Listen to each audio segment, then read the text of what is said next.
சூர்யா மகா கிட்ட எங்க போயிட்ட மகா உன்னை தேடிட்டு வந்தேன் அப்படின்னாங்க. வீட்டு ஃபுல்லாவே காணோம் எங்க போயிட்டேன்னு கேட்கும்போது, நான் ஐஸ்வர்யா ரூம்ல கொஞ்சம் துணி மடிச்சிட்டு இருந்தாங்க அப்படின்னா, ஓ அப்படியா என்னங்க சொல்லுங்க அப்படின்னு சொல்லிட்டு கேட்குறாங்க. இன்னைக்கு நான் கம்பெனிக்கு போயிருந்தேன் எல்லாமே சக்ஸஸ்ஃபுல்லா முடிஞ்சிருச்சு. ரொம்ப தேங்க்ஸ் மகா அப்படின்றாங்க. எதுக்கு தேங்க்ஸ் சொல்றீங்க? இல்ல இந்த ட்ரெஸ் ரெஃபர் பண்ணல அதுக்காக தான் அப்படின்னு. உங்க வாயிலேருந்து தான் தேங்க்ஸ் எல்லாம் வந்திருக்கு. பரவால்ல. நல்ல மாற்றம் தான் சொல்லிட்டு மகா சிரிச்சுக்கிட்டே போறாங்க. பார்த்தா கீழ விழுற மாரி போறாங்க. சூர்யா அவங்கள தாங்கி பிடிச்சுடுறாங்க.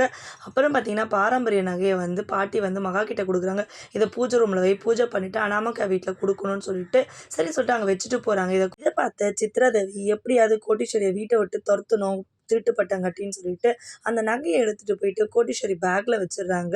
அதுக்கப்புறம் மகா கிட்ட கேட்குறாங்க, "அந்த நகைய எடுத்துட்டு வா. பூஜை பண்ணணும்" அப்படின்னும்போது போய் பார்க்குறாங்க. அங்க நகை இல்லாம போயிடுது. "எங்க மகா உன் கையில குடுத்த நகை?" அப்படிங்கும்போது, "நான் இங்க தான் வச்சேன்" அப்படின்றாங்க.